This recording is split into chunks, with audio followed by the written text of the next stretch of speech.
a lot of young artists will hit me up, right? A lot of writers, etc.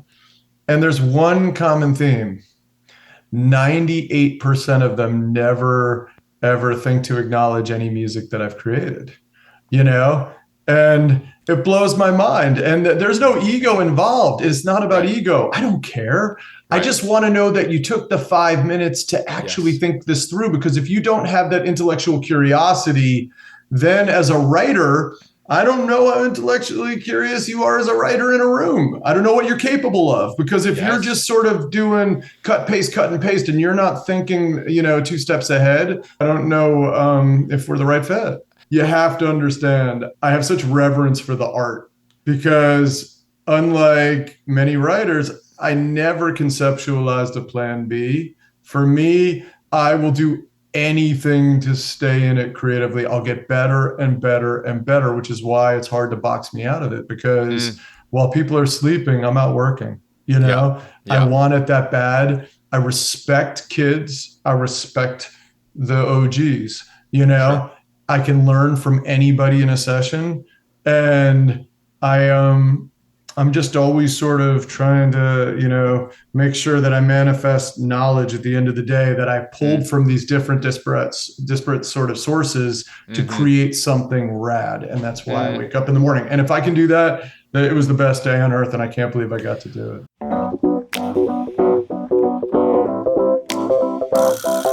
What's going on? Welcome to the New Music Business. I'm your host, Ari Herstand, author of How to Make It in the New Music Business, the book, 3rd edition, coming very soon. My guest today is Sam Hollander. You ready for this? He's written 22 US top 40 hits, as well as 10 number ones. He's had 10 top 5 singles, 87 songs of his that he's written or produced have reached the top 10 chart positions globally. His songs collectively have been streamed 7 billion times.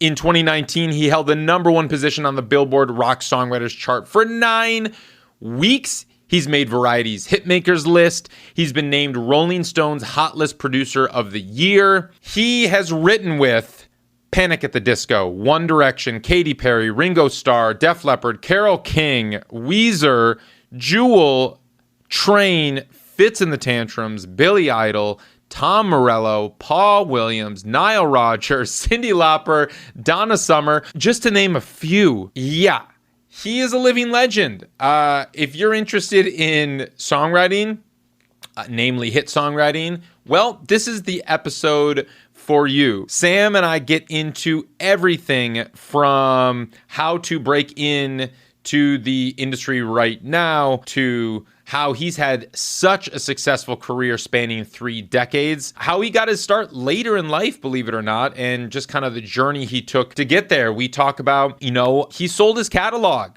This is a big thing in the last 5 years or so, and he talks about the business of what it means to sell your publishing catalog, and he gets into all of that. He talks about sessions and how to carry yourself in the room and what songwriting sessions these days are looking like, how songwriting has shifted and evolved from the beginning when he got started, when it's just kind of the songwriters and the acoustic guitars in the room, to where we're at now, and everybody kind of has their role, and all of that, writing for artists versus writing with artists in the room. So this is a very illuminating episode. We cover so many topics. It was so easy to talk to Sam. He's such a great guy. Oh, and by the way, he's got a new book, 21 Hit Wonder. The subtitle is Flopping My Way to the Top of the Charts, Adventures in Songwriting. So go check out that book. We'll link it in the show notes, or you can find the book wherever books are sold. I can't wait to read it. It's not out yet when I'm recording this, so I'll be the first to buy. I've already pre-ordered it. Very excited to read this one. As always, like, follow, subscribe to this show. However you're listening to this right now, just pause it real quick, hit that follow button, hit that subscribe button. You'll get all future episodes in your feed.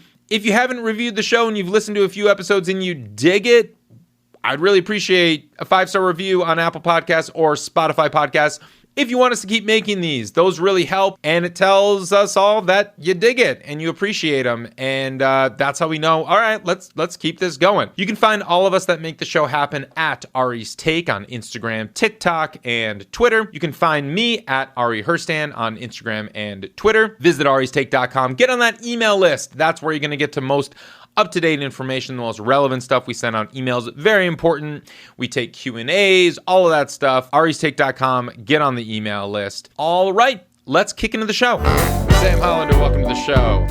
Hey, how are you, sir? It's good to meet you. Yeah, you too. I'm doing well. This is, I'm excited to chat with you. You know, I don't know if you know or how often you browse the Spotify songwriters, the new notable thing, but Spotify apparently says you have 334 songs that you've written that have currently been released. Did you know that? I didn't, but I would tell you the 332nd wasn't very strong. If I could take that one back, that's the one that didn't change at all. So yeah. That's just the number that's been released. If you had to guess, how many songs do you think you've written in your lifetime? Oh man, honest answer, I've probably written 1,200 songs, maybe 1,500 songs. Okay. And I've committed many musical crimes along the way. So I'm sure isn't that the point? Yeah. That's how you honestly push the envelope. That's why I'm here. Yeah.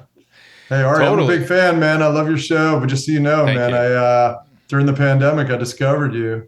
No shit. Because as I was hibernating in the woods here, I was constantly scouring YouTube for some semblance of artistic reinvigoration, and I love what you were doing, man. I love what you're doing because I think it's empowering. And I have a 16-year-old kid who is musical and is interested in this industry as well. And I just think the messaging that you're giving is fantastic because it really is about the new music a bit, the new music business. And it is changing so radically, and you have to follow the paradigm and sort of be aware of it now that you seem to have your eyes on it, and it's very neat. So congratulations. Sam, thank you. I really appreciate that. That's really nice to hear. Thank you. So I'm I think you're in this field that is quite elusive to most people, well, definitely outside of the industry. I don't think people quite grasp the profession of a songwriter, a professional songwriter. But even those in the industry, the artists that I speak to, in the business. So if you could maybe just explain my day job. What do you do? I'll tell you, to be honest with you, I'm a shapeshifter because it's a radical reinvention based on the collaboration. I'm a professional collaborator, so let me start with that. I like that. I can sit down and I can certainly write my own song. I do it all the time. But I think the greatest attribute that I would sort of label myself, give myself, if I were to fix it to myself, would be I collaborate well. And that role shifts depending on the artist. And I don't write a ton of pitch songs. And what do you mean by pitch songs? So pitch songs, I don't write songs for placement. So I have not historically been a writer who sits and says, hey, I want to send this to Rihanna, or I want to send this to so-and-so. Got it. I didn't really enter the industry that way. And that wasn't born out of any sort of cynicism or anything along those lines. When I attempted to do it, I felt like I was always doing carbon copy facsimiles of something that didn't have my voice attached. And what I do is, I'm primarily what's deemed a top liner. So that's writing lyric and melody. Okay. But, I think what works for me is the fact that I produce so many records along the way early on that in a session, I can instantly swap roles. And, if I need to make a beat, I can make a beat and I can arrange a song on the fly. So if I'm working with a younger writer who might be particularly lyrical, I might be able to, I can take a step back. There's no heavy lifting there, but I can shape the melodies, and I know how to do that, and sort of find the spaces and find the holes and know where to create tension. And some days I'm a therapist, man. Some days, artists come in, and my role is really to just sort of provide some form of a sounding board, and hopefully, some insight and maybe some catharsis in the process. And hopefully, we can dig into something that channels something weightier, and so it alternates based on the session, which is why I've been able to do it so long, because it has never been stale for me, because there's always a curveball based on the week. There's somebody new, and it's always art fueled by experiment, and just we do that thing until it connects. So are most of your rooms, most of your sessions with artists that are intending to potentially cut this song that you're writing right there? We would hope, yeah. So sure. I prefer to work one-on-one with an artist. That in this day and age, that's become tougher, because there tends to be more committee, which I'm okay with, because it's akin to like writing a blockbuster film where there's a lot of punch-ups along the way. So I've had songs with a lot of names on them, but I'd like to believe on all of them. I think it's pretty clear what I did, because I hear my voice. So, and I think that's imperative for me, or else I would disconnect from the work. Yeah, no, that's great. Can you describe what you mean by punch-ups along the way, and how maybe the process potentially has evolved and shifted from when you first started to what you mean by writing by committee these days? Sure. When I started out, there was a kumbaya aspect to writing, right? It was it was feel good, man, a couple acoustic guitars, and we'd sit there, and it was lovely, and it was very primal, and I really connected to that form. But once track, entered the realm, and then actually track became king in many situations.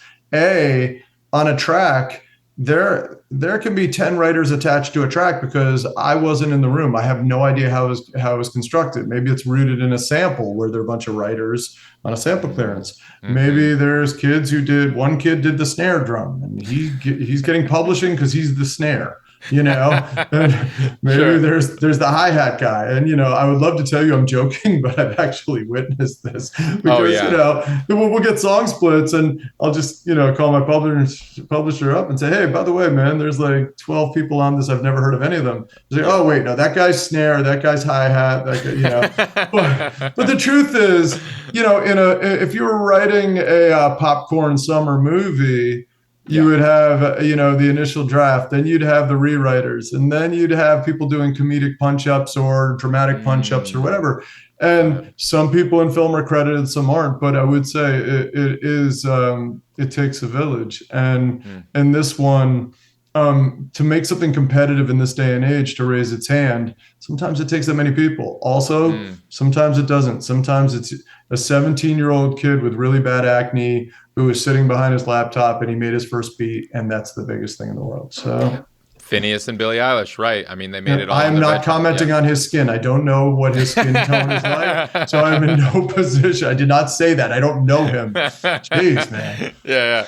No, we had Roger Shahayed on the show. He was, of course, nominated for Producer of the Year last year. He's the piano on Travis Scott's Sicko Mode. Hence why he's one of the 27 writers, I think, that's on that track, or something absurd about that. But what's fantastic is you've already just identified what he did. Yeah. Yes. And, I've always looked at writing. I've always connected writing in terms of a police lineup, right? If I could take 100 writers that I've collaborated with along the way in Los Angeles or Nashville, and I went down the line, if I can affix like a descriptive to somebody that's unique, I know they're a real writer to me. Like there's somebody that hits me. So, hey, she's super lyrical. He's super melodic. Her tracks are incredible. His arrangements are incredible. Go down the line. But if I just get to like, oh, solid, it's going to be harder for the solid writer to make it, to claw through. It's that competitive. You have to have something uniquely sort of distinctive about yourself. And if you're collaborating, let's say whatever the Rihanna song was, that I think it was Work, or one of these records had like 40 writers on it or whatever, and there was all this outcry. People were furious about it. But the truth is, if I'm one of the 40, as long as I can define what I did and stand by it and say, hey, this record doesn't work unless I added this, sprinkled this little bit of pixie dust on it, then it's tougher, Yeah. Well, I mean, that's a really important thing to remember. And I'm glad you brought that up, because I think, how important it is for songwriters to have a voice and to be good at something, or to be confident in something that they're contributing, to know what their strengths are. Like you said, you're a top liner, your lyrics and melody, and knowing that strength, but knowing your voice, and that you're proud to be able to identify when the track comes out that, oh yeah, this sounds like me, even though there might be 15 writers on this, my voice is still maintained throughout this process, and it's distinctive, and you have that absolutely in your songs. I can hear that, and it's something that I think it's important for a lot of young writers to hear that and remember this, because I think when a lot of maybe emerging songwriters are aspiring to be these songwriters that get the cuts, that get the hits, and are like, oh, this will be good for Rihanna, this will be good for Carrie Underwood, whatever. It's kind of like the lowest common denominator that they're trying to appeal to. It's just like, well, we don't, and then it's like they're creating songs that theoretically could be lifted and popped on any artist. But, there's songwriters out there that have a distinctive voice. Like Julia Michaels is another one, where it's like you can hear a song, no matter who's singing it, it's a Julia Michaels song. I can tell Julia's stuff a mile away. I totally agree with that. Look, man, when we've all been seduced by the placement game at one point or another. Tell you a quick story. About 10 years ago, I just moved out to Los Angeles, and I ended up going to get a coffee at Earth Cafe, pouring outside. I'm sort of packed densely with all these sort of humans in a very tight space, pre-COVID, obviously. Yeah. And Becca Tishker is sitting right behind me, who's an incredible world-class publisher, and she's sitting behind me, and she's in a conversation with some Swedish cat. And she's pitching him on writing with her stable of writers. And I'm listening to it because I'm eavesdropping, and not because I'm that guy, but because we're touching shoulders. And she said to me, she said something, and he said, oh, with my band, we did so-and-so, a pretty thick accent. And I whipped my chair around, and I said, oh my God, you're the guy from the Cardigans. You're the guy from the Cardigans. And I started making this guy really uncomfortable. Yeah. His name is Peter Svensson. And you could tell he was a little puzzled. I said, oh, you remember that show in Tramps in New York City in 1995? And there were like 45 girls standing up front and one creepy guy? I was the guy. I was the super fan, Yeah. So, Becca suggested that we write together. She paired us with a track, quote unquote, track guy named Kojak, who's a really great producer.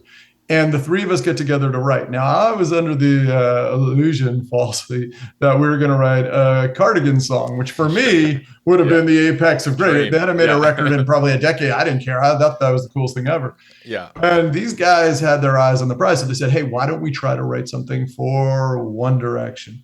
Mm-hmm. So I knew What Makes You Beautiful, and I knew a couple of the other songs of that first record. So I thought, oh yeah, sure. Now this was the hardest record to access that year, right? This was everybody in LA is trying to write for this record, everywhere in London, etc. So I go outside and I scribble something on a piece of paper, and I sort of have it in 10 minutes, literally just something I heard in my head. It was called Rock Me, and I thought it was, it was kind of sexy and kind of fun and maybe boy bandy, but a little more dangerous, blah, blah, but I connected to it, and I brought it inside, and they said, oh, that's great. And then Peter starts singing this Swedish melody, and it's nuts because just the sophistication of what he did was incredible. Kojak throws down a really fresh beat, and we finish this demo 2 hours. We go eat some great Thai food in LA. Great, no harm, no foul, fun day with nice guys. All right. Sure. Next day, we got emails from Simon Fuller, maybe Simon Cowell, Dr. Luke, like all these people are chiming in. It's like, hit, it's going on the record, hit. So, of course, I like a moth to a flame. Suddenly I'm thinking, oh, I've spent all these years with these needy artists, right? Yeah. One on one in this emotional death trap with these Unpaid people. therapy. Unpaid Right. therapy, just completely miserable. When I could have just ridden for 15 minutes and got a One Direction cut. Wow, this is so empowering. So we spent the next 30 days together writing, man. And we wrote 30 songs, I would say. And during that time, I can state with utter clarity that we wrote the 30 worst songs of my career. And the worst part of it is that I was the problem, not these guys. Those guys were completely dialed in. I wasn't, because I was chasing something, because this wasn't what my heart, my musical heart, this is never what I aspired to be. I aspired to be a guy at the end of the day. I know what I look like. I look better behind a curtain. I love the idea of me and an artist in a room, and I am a screenwriter, and I'm something Nile Rodgers once said to me, it's writing a sequel to a movie. It's like I always felt like I was writing an artist's sequel when I write. And that's what brings me joy, man. It's like that. I love that. I love the idea that every day, man, I'm writing these little narratives or tales, or just connecting stuff inside of me, and also trying to find the voice of the artist and draw it out of them and find their tendencies, etc. And all of that was lost in my trying to write placement songs, where I was doing my version of hey, maybe Rihanna cut this, or maybe someone cut this, and these songs were god awful. And I discussed this in my book, 21 Hit Wonder, flopping my way to the top of the charts via Matt Holt, Ben Bella, and Penguin Random House on November 1st. You like that? I'm really trying to work on this. Oh, don't worry. I got it on my notes. And we're going to hit the book whether you brought it up or not. But they keep telling me to do that. They keep saying, hey, don't even worry. I got it on my I'm struggling with the Daughtry. I can't even get the words out. I got it. But no, but I'll tell you, I chased this for a while. And the funny thing is, we were on our last demo. I'm flying back east, and Peter Svensson sent me a melody that they had started and they wanted the lyric for. And it went, I got to go. I got to go. And I'm not embellishing that. That's what it sounded like. So to me, it sounded like something that maybe in Stockholm would be a fishing anthem or something, but it did not sound like anything that I could connect to. So I tried to write it. And every time we were texting back and forth on the plane, I kept saying, yeah, I can't sing that. I'm going to write something in place. They said, no, the chorus has to start with, I got to go. Got to. He kept saying got to. And honestly, it was making me nuts. We got off the plane, threw down my headset. I'm done. So we never wrote together again. So 2 years later, Ariana Grande drops a single called Love Me Harder that was a #1 everywhere in the world. And the lyric was, you got to love me harder, written by Peter Svensson. And I learned something in the process, which was, there's a reason why these cats do what they do, and there's a reason why I do what I do. And so, did that answer it? I don't remember the question, but yes, it answered it. And we're going to go on many journeys. I always say, man, we're going to drift. I love it. But it's those Swedes, those damn Swedes. It doesn't matter if the lyrics really make sense or not.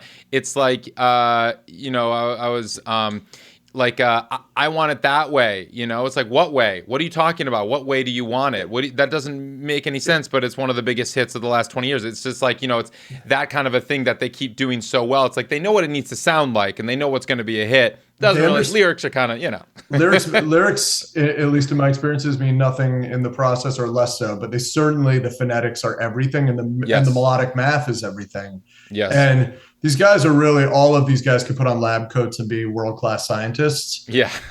Because they get under the hood of something. But I will tell you, melodically, every Swedish writer I've ever worked with, I hate to generalize, but they just have it. I think it's born from, folk songs and stuff that date back from the, I would say 18 or 1900s, that they're just embedded in them. They just, melodically, their stuff is so much sharper, at least in my taste, for certainly the pop end of it. So yeah. I'm a big fan. But lyrically, I try to write, I'm a guy who grew up on Donald Fagen records and Steely Dan and, Joe Jackson and all this stuff that's like slightly biting and snarky. and I inject that stuff and it never registers. They don't care. Nice. Like, yes, doesn't sing well. Does not sing well. Right. Yeah. Of course. Yeah, you're not writing Death Cab songs. No. So, what would be your advice to kind of aspiring songwriters that are looking to do what you do, especially this day and age, now that we have evolved so far from the kumbaya stage of sitting in the room with guitars? Like, what do you tell young songwriters when it's like, I want to be a professional songwriter. I don't want to be the guy on stage. I don't want to be the artist. Like, I want to get songs cut. Where do I start? What do I do? Well, I mean, obviously TikTok changed the landscape, right? Because I will answer this, but the flip side is there will be some kid someplace tonight who puts up that track and tomorrow has $1 million offer and it has a whirlwind and might be out of the business in a year and a half. So it's transient, but it's hard. So it's hard for me to proselytize, these notions without mentioning that. The flip side is, for me, everything was born out of tenacity. So when I began, I wasn't the most gifted. I wasn't the best looking. I certainly wasn't, I had a lot of holes in my game, man. But the one thing, I was lyrical and I was tenacious. And I say this all the time, but I used to stand outside of the Black Rock building where CBS Records was. And I had a knapsack full of cassettes and unlike every other kid hawking demos, I was the one who went to the newsstand on both 72nd and Columbus, where I lived, and next to my brother's apartment, which is down on 21st and 6th Avenue. And I would memorize Billboard cover to cover because I wouldn't pay for the subscription. I was struggling. But I would memorize the photos, and particularly the gold and platinum presentation photos. And the A&R faces I would memorize. So it didn't matter if it was Atco Records or, where it would be a Sylvia Rohn or something like that. Electra when Krasnow was there, or if it was during the Donnie Ienner, Mitchell Cohen, guys like that, I memorized, what's his name? There's a guy who lived up here too. I would memorize their names and faces. Sure. And I would accost them. But I would do it with respect and just walk up and say, "Hi, I'm Sam. This is my demo. And I am a huge fan of the record that you A&R that just went platinum and blah, blah, blah, blah." And I just, it was the facial recognition that I think set me apart because I took the time and I put in the due diligence to respect people's time. Then at night, I hung out at every club in the city, from, the Luna Lounge and Max Fish all the way to Brownies and Mercury Lounge and just AKAs, just all the venues in Manhattan. And I met everybody. And I never met, I wasn't privy to upper level A&R, but I met all the assistants. And I met all the assistants to the lawyers in town. And, I met junior publicists. And along the way, I connected and made friendships with people who I built with.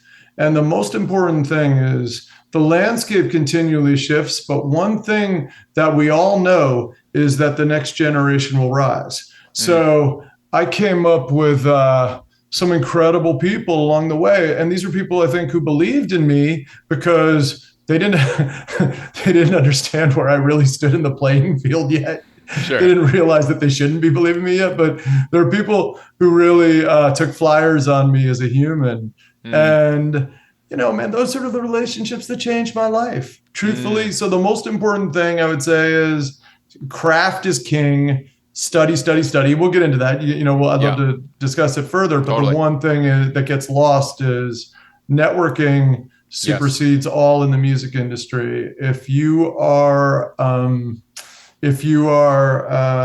just genetically sort of predisposed to be an introvert and you're more comfortable on your couch, then maybe partner with somebody, either a young aspiring manager or a partner who is on the streets hustling, because you're not going to get heard. And when I grew up, remember, I came of age in an era of no internet. And I say that to people, and sometimes the magnitude of that statement doesn't connect. But man, there was no internet. Right. So my life was sending cassettes in the mail in the rain and doing, and it was the stakes were so much higher because it was so hard to permeate. Now anybody can like hack into any list of executives and everyone's accessible these days. Everyone's accessible. Nobody was accessible back then. So you really had to go above and beyond. I was one of those cats who did it. I mean, you brought up there's a lot of really great takeaways from how you did in your story, and a lot of it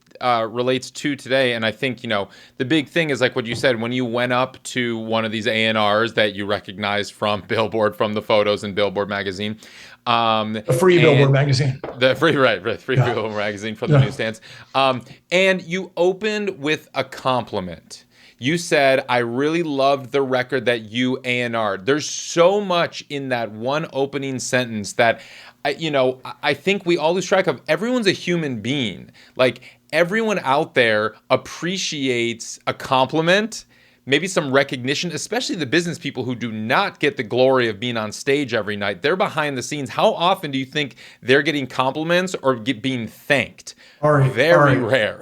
Ari, I'll wake up in the morning and I'll go into my DMs either on Instagram or Facebook, sometimes Twitter. And a lot of young artists will hit me up, right? A lot of writers, etc. And there's one common theme. 98% of them never, ever think to acknowledge any music that I've created, and it blows my mind. And there's no ego involved. It's not about ego. I don't care. Right. I just want to know that you took the 5 minutes to actually think this through, because if you don't have that intellectual curiosity, then as a writer, I don't know how intellectually curious you are as a writer in a room. I don't know what you're capable of, because if you're just sort of doing cut and paste and you're not thinking, 2 steps ahead, I don't know if we're the right fit. That's a really great point. And it's just like so much about collaborating. You said you're a professional collaborator. So much about the collaboration process and the songwriting process is about the hang. Is this going to be a good hang? Is this going to be a relationship that I want to cultivate? Is this someone that I want to be intimate with in a room for 3-4 hours or longer or whatever? And like, if it's just, hey, want to write with me? Like, hey, I'm the best writer you'll ever meet. You should I'm about to get, it's just like, that doesn't feel like someone that you'd want to be in the room with, let alone, I say that all the time. That's going to be the same guy who, if I check out his page, will have 200 posts with hashtags that say, wrote 4 smashes today. Yeah. Wrote 5 smashes, Smash Town. 6 smash in 1 hour. I've run, it's like, man, look, youth is wasted on the young. It's awesome. It's awesome. I love the fire and I love the spark. Yeah. But you have to understand, I have such reverence for the art, because unlike many writers, I never conceptualized a plan B. For me, this was the only passion that I was ever able to articulate. And that started 14 years old. So because of that, I will do anything to stay in it creatively. I'll get better and better and better, which is why it's hard to box me out of it, because while people are sleeping, I'm out working, I want it that bad. I respect kids. I respect the OGs, Sure. I can learn from anybody in a session, and I'm just always sort of trying to, make sure that I manifest knowledge at the end of the day that I pulled from these different disparate sort of sources to create something rad. And that's why I wake up in the morning. And if I can do that, it was the best day on earth, and I can't believe I got to do it. I love that. And it's so important to hold true to that. And like you're talking about before, it's just like you wrote that One Direction cut and then the 30 worst songs of your career because you were chasing and you were doing it for the wrong reasons. Quincy Jones said to me, he's like, if you do it for the money, God walks out of the room. And it's like, it's true. It's true. And you 100%. You were starry-eyed and you were like, oh, let's do a bunch more of these. And oh my God, and then it's like, but then when you just mentioned art, and I think, we lose track of that this is an art form and songwriting is an art form and songs are pieces of art. And there's a lot of craft that goes into it, no doubt, of course. I mean, you're a pop songwriter and like, there's a formula and there's a craft and everything, but talk to me about that balance between the art and the craft. Well, I was blessed along the way to collaborate with people who were masters of craft when I had artier inclinations. So that was really imperative in my growth as a writer, because when I started out, like everybody else, I began journaling with bad teenage poetry and stanzas and stuff like that. Sure. And just all this unrequited stuff of sort of being like a funny looking dude who struggled with chicks, And as I began to twist and turn these things into songs, I worked with many folks along the way who had really mastered craft, who taught me how to take my thing and shape it, but never to like strip the me out of it. And that has been the secret to my success. And look, man, at the end of the day, I've always viewed my career through a lens of I'm not Swedish. I am not. Look at me.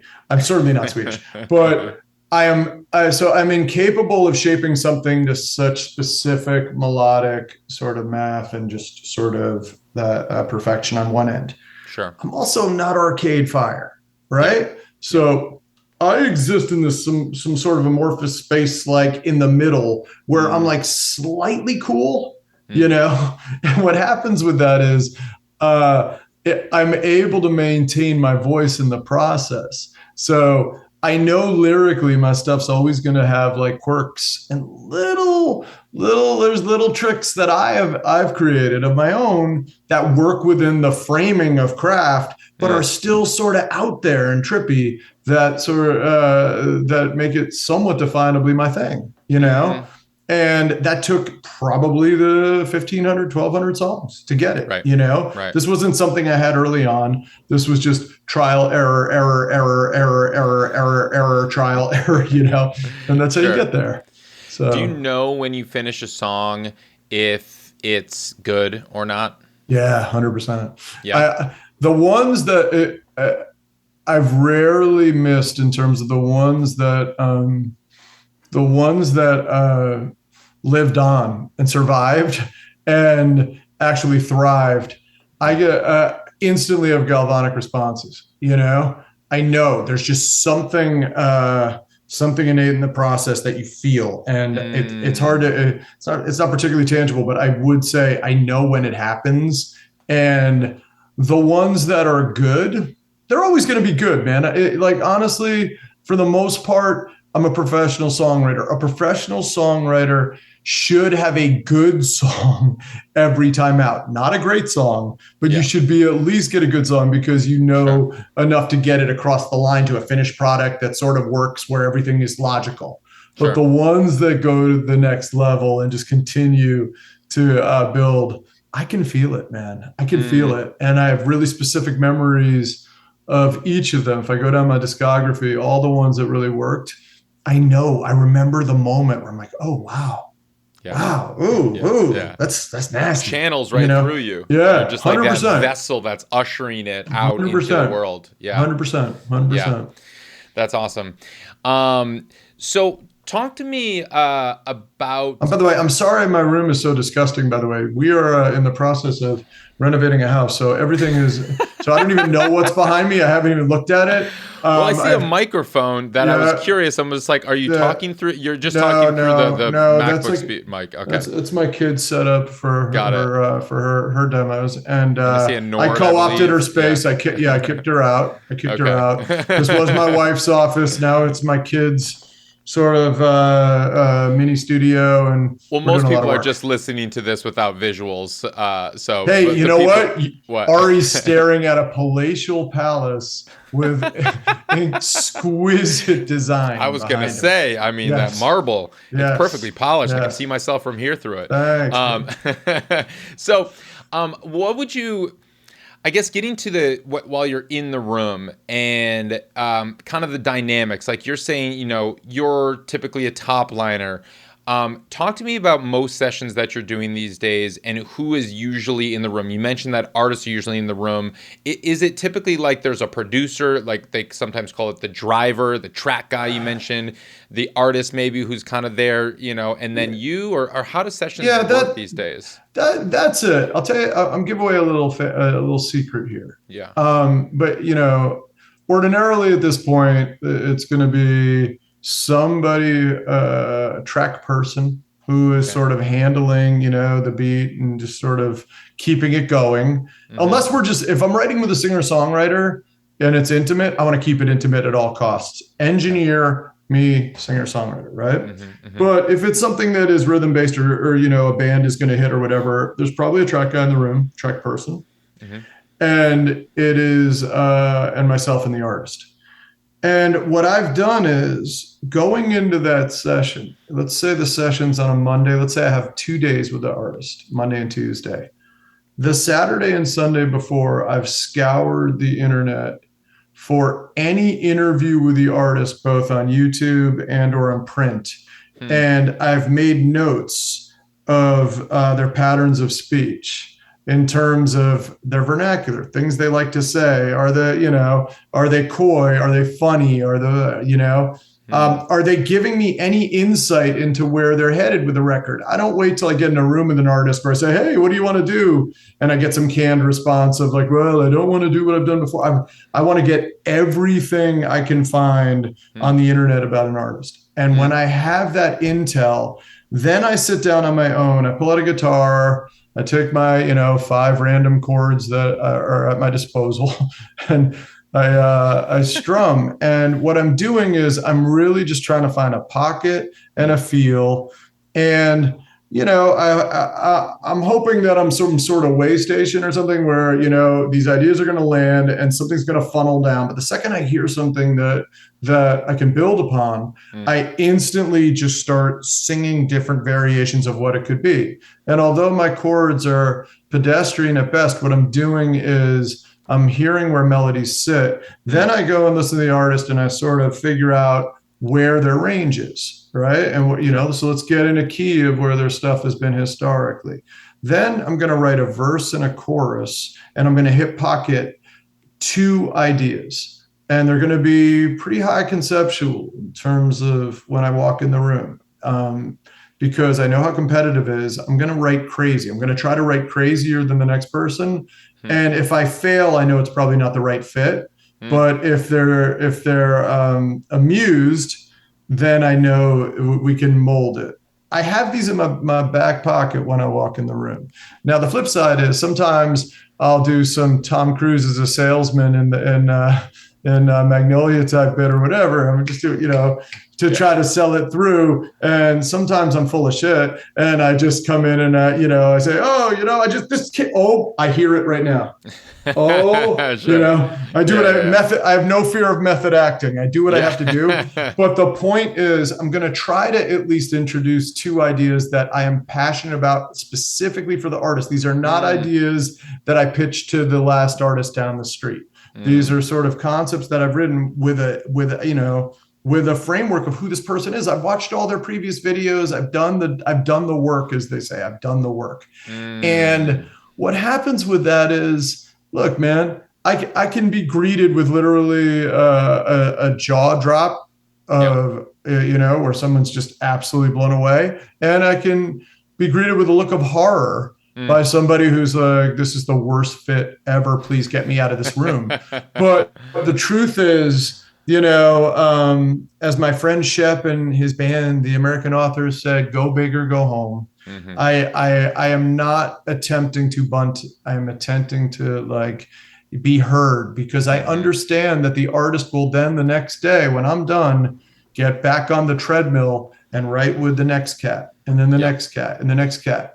And I want to be memorable. I want to do something that makes at least either the artist or certainly the A&R think, wow, he really thought it through. He put the effort in, you know?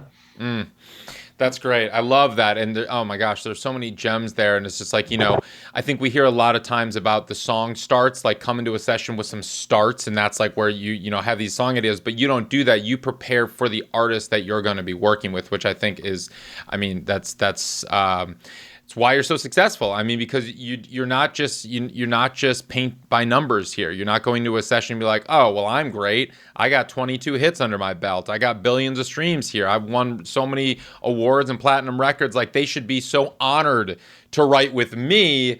But you're the opposite. You're like, I'm putting in the work. I'm preparing for this artist, and I can't wait to see what we can kind of create together. Because you know what, there's going to be an 18-year-old kid who's a freshman at some school, be it Berkeley, Belmont, or a community college in the middle of this country, who is already would have a better inside track of permeating that record because he or she is young and cool and dialed in to whatever is happening the second. Maybe they're a huge fan of that artist, and and I'm competing with that. They're going to be able to party with the artist after the session. I'm going to go home and eat SpaghettiOs on my couch. Right. So,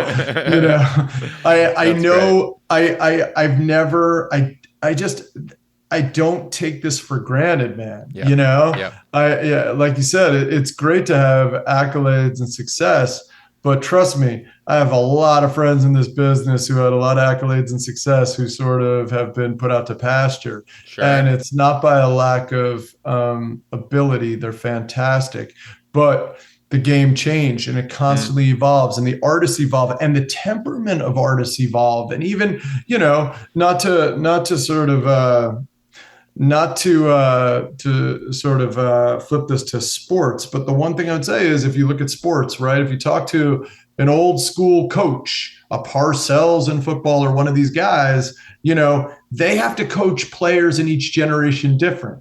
The baby boomer football players wore leather helmets or something and knocked each other in the head and blood were coming to their face and they would stop. And then the Gen X players were a little different and the millennials, needed a different sort of touch and feel. And it is constantly evolving. I mean, each generation is different socially and have to be able to adapt to that. And sometimes old school wiring, will get you nowhere. So for me, the most important thing is to constantly learn and constantly outwork, out-hustle, outlast, Survivor, Jeff Probst, CBS, just constantly, that's the game, man. If you want to be in this, like you have to. Yeah, that's great. So a few years ago, I guess like 3 years ago, you sold your catalog to Hipgnosis. Can you discuss that a little bit? What does that mean and why'd you do it? Wow.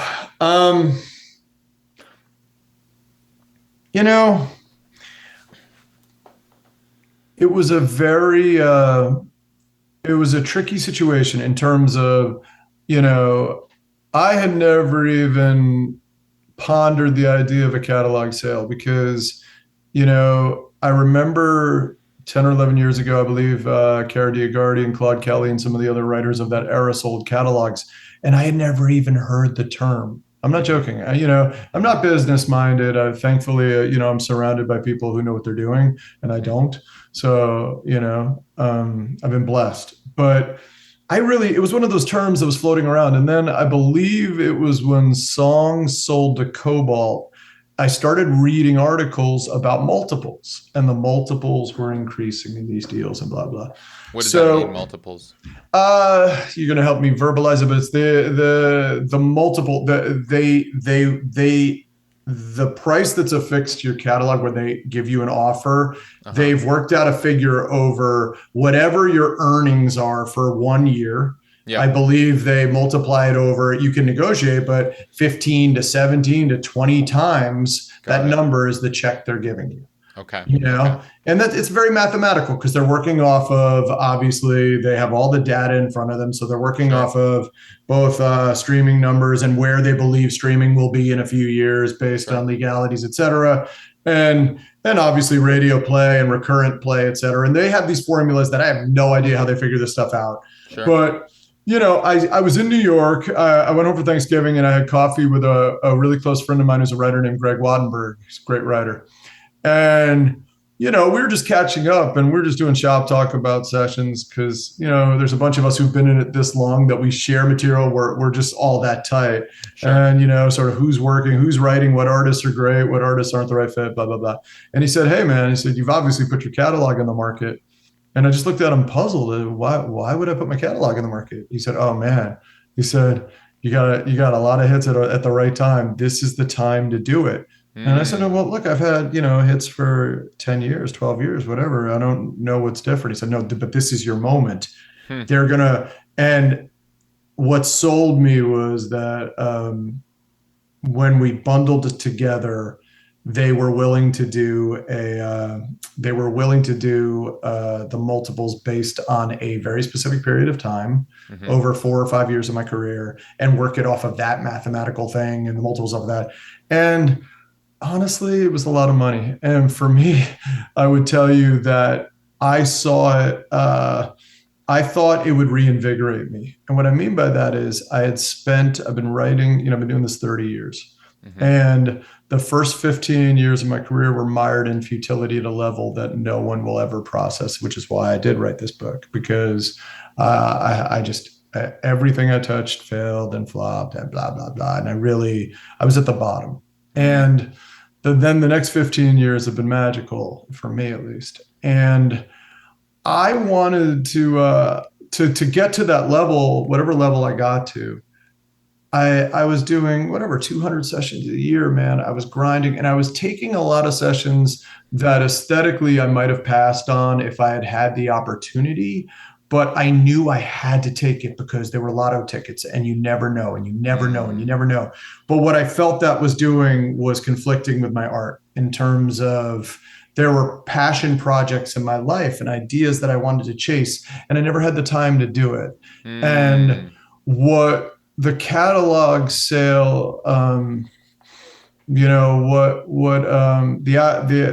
end result was I was free finally to really follow my musical lead more than my wallet. And that has been the most empowering thing that's ever happened to me because I'm writing harder than ever now, but I'm doing things that I never could have taken the shot. I'm developing a musical, and all these other things that I wouldn't have taken a flyer on because I thought it would take me out of the game. And maybe I'm out of the game for 9 months and I'm out of it. I did a TV show for NBC last year called Ordinary Joe that wrote and produced all the songs on, the original songs.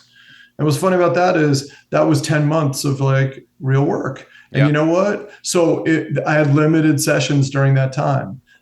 I would have been killing myself if I hadn't done this. I would have been doing sessions every morning from 9 till noon, then getting on the show and stuff like that. That's not healthy. That's not quality of life. I wanted to see my daughter grow. I wanted to be a human, man.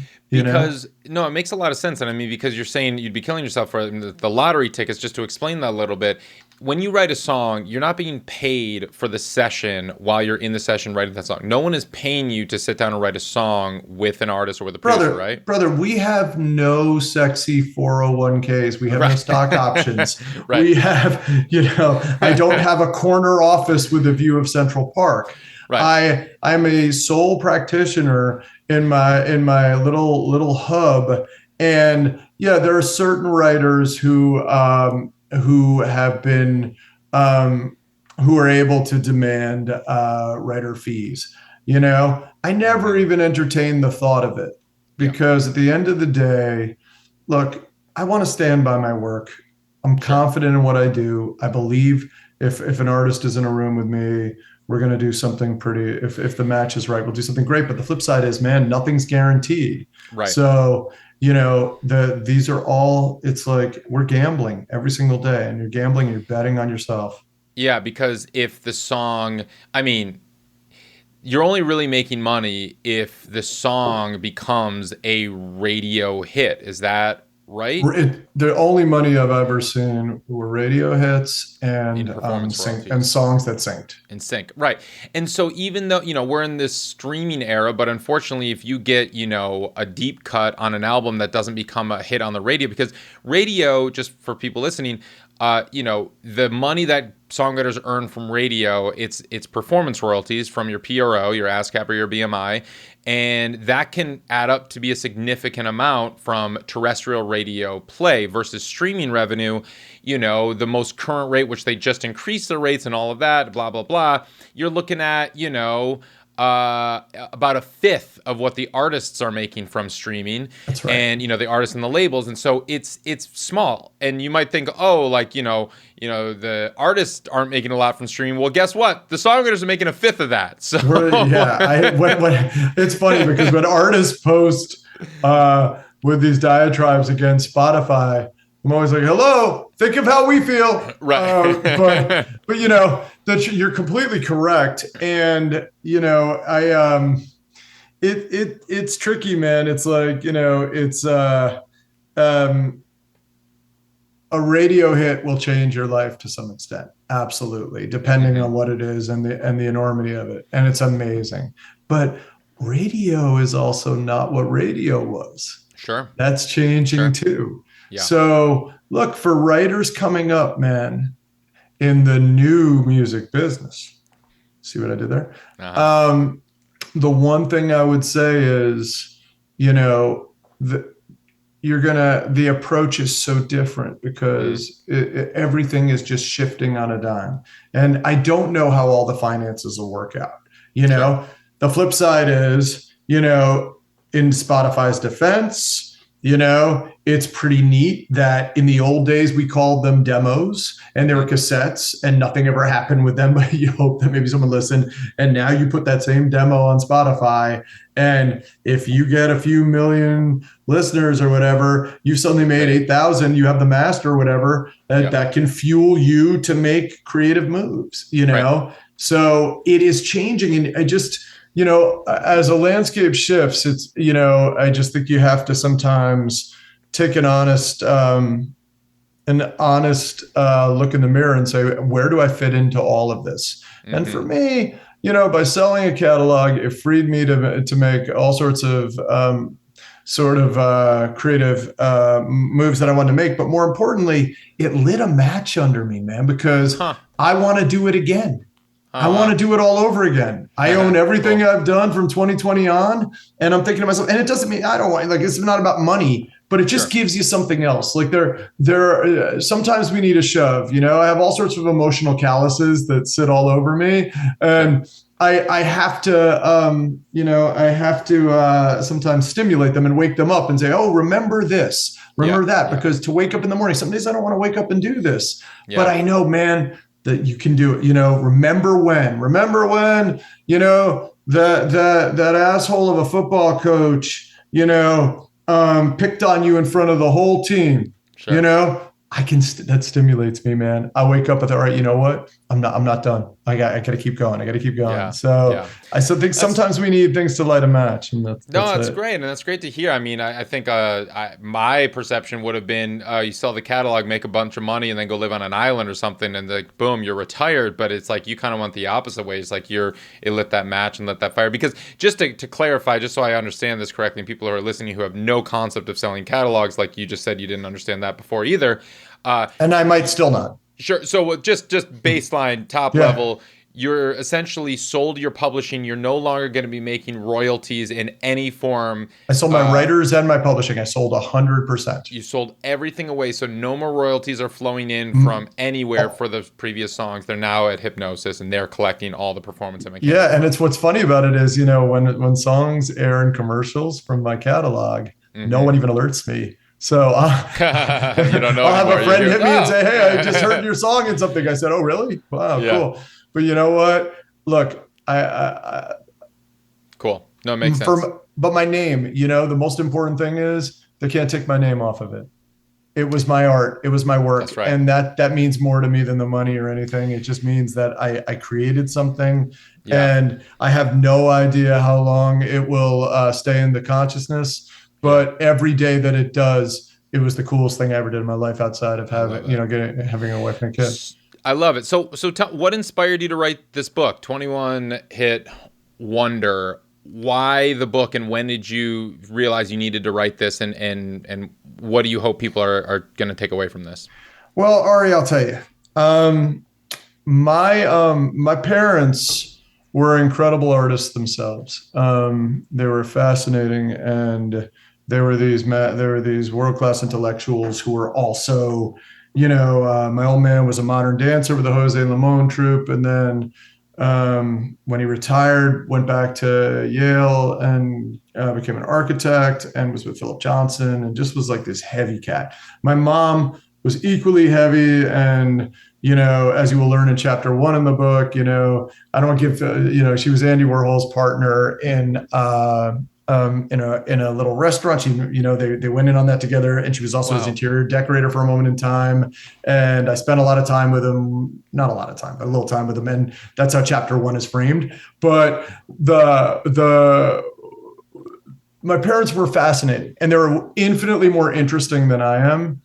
And they died back to back. And when they passed away, I scoured the internet for mentions of them, because I wanted my daughter to know the backstory of her grandparents, who she didn't get to know very well.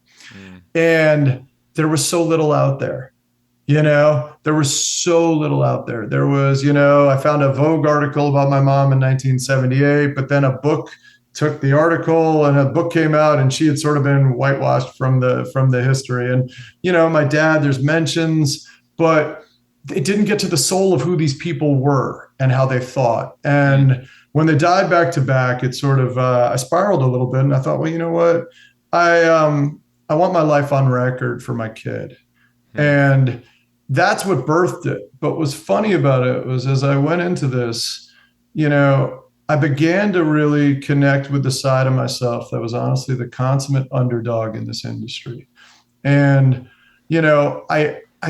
I struggled for so many years. And when I struggled and failed, as you'll learn, man, like the first 6 records I made, I was first of all, I was a failed rapper, a failed DJ, a failed rapper with a imitation German accent, a failed techno beat maker, a failed house beat maker, a failed drum and bass beat maker. Yeah.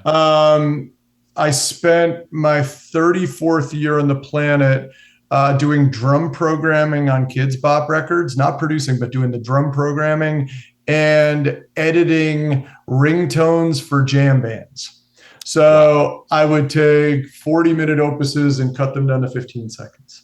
Wow. And what happens at that point, if you're 34 and the first 6 albums you've made for major labels, 5 weren't released. The 6th came out on September 11th, 2001, and was basically a very aggressive rap album with an American flag cover. The band was dropped by Warner Brothers 2 weeks after the record was released and pulled off tour.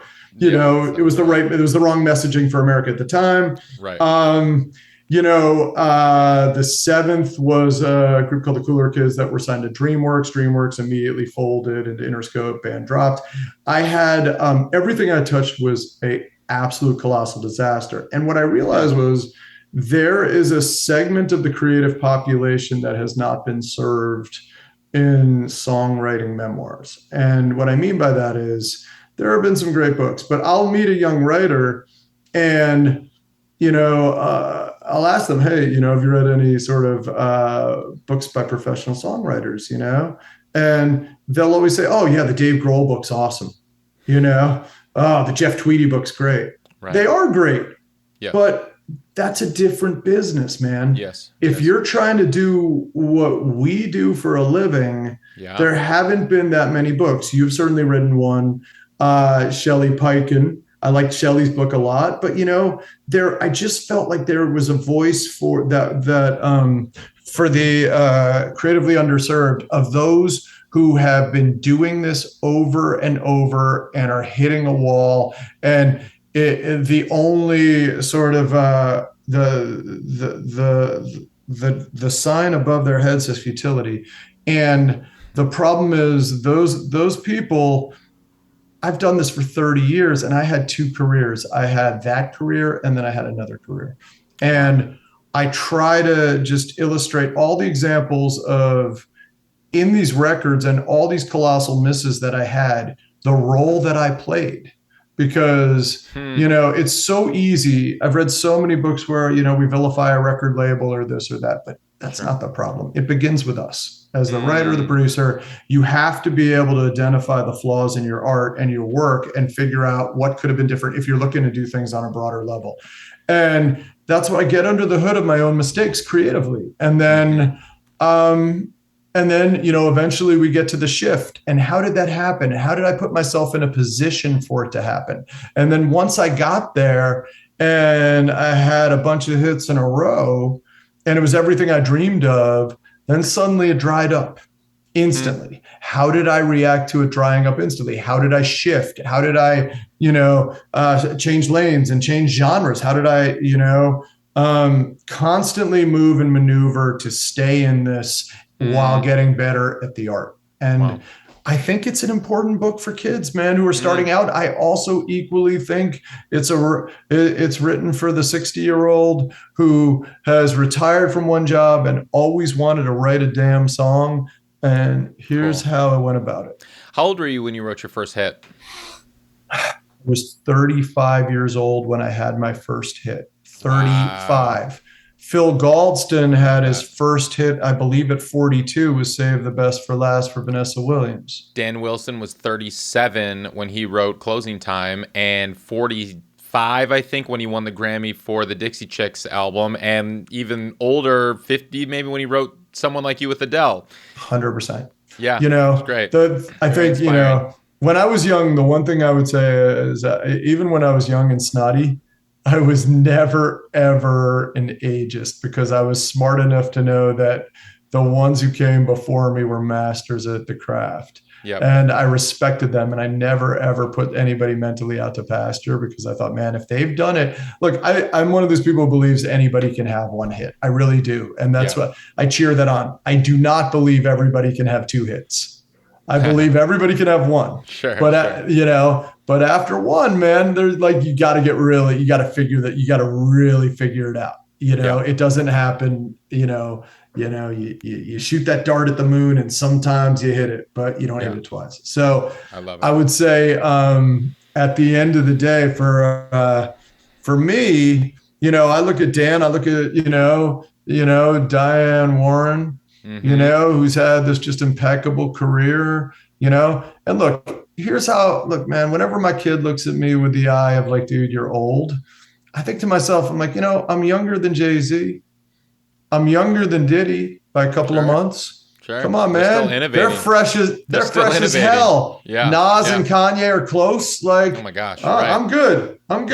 Yeah. So I don't believe age really is a number. And I'll tell you, I've worked with a lot of the old guard, man. I've worked with, Carole King and Ringo Starr and, the OJs and Mike Love and Tom Jones. And one thing I can tell you about all these people, the vitality in these people is significantly more revved up than any kid I've ever met.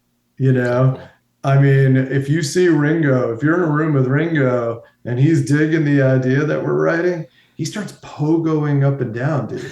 It's like you're at a rave. He reminds you of one of those kids who's done a ton of ecstasy. He's like, woo, woo, woo. He is so incredibly driven and focused and limber. And it's just, so you see that and you think, man, it never ends. Just keep going and love it and good things happen. Well, Sam, so many gems. So appreciate you coming on and sharing all of this with everyone. I know everyone listening to this tremendously appreciates it. I have one final question that I have asked everyone who comes on the show. And what does it mean to you to make it in the new music business? Okay, I like that question. I would say to make it means that you honestly have been seduced by anarchy. You are innately, you're a disruptor, and you are entering the stage knowing that this is insanity. Everything you learned throw out previously because it is shifting, and just stay alert, stay focused, and realize, most importantly, that there are many lanes to success, and success is no longer, something that is as definable as it was. There are a million types of success, and there's a success for you. Everybody can find a home in this thing if you're really put the work in. I'll give you a perfect example, right? This summer, I wrote one of these Def Leppard singles that came out, right? I went to see Def Leppard play Citi Field. That's a stadium. They killed it. They played the song. When it was over, I went to Spotify. The song has 1 million streams to date, right? If I do the math, and you and I are actually doing the formula, I don't know if that paid my gas to get out to the stadium as a songwriter. Right. But the flip side is I worked with Def Leppard and I sang my song in a stadium. And that is what I can wake up in the morning fulfilled by.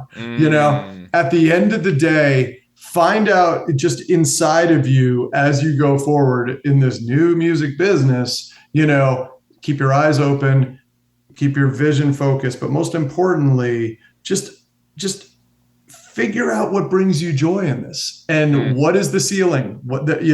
If you've created a ceiling, shatter it and make a new one and go higher. But no matter what, never adhere to the lessons of the industry in the past, because it has all been thrown out. It is a brand new game, and most importantly, the gatekeepers no longer hold the power that they did.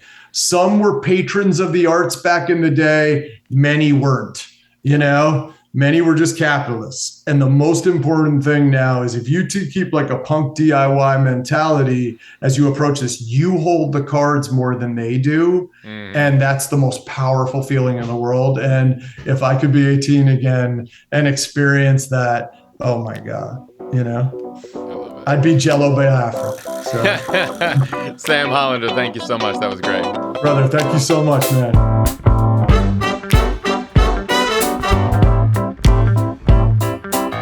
Today's episode was edited by Maxton Hunter, theme music by Brass Roots District, and produced by all the great people at Ari's Take.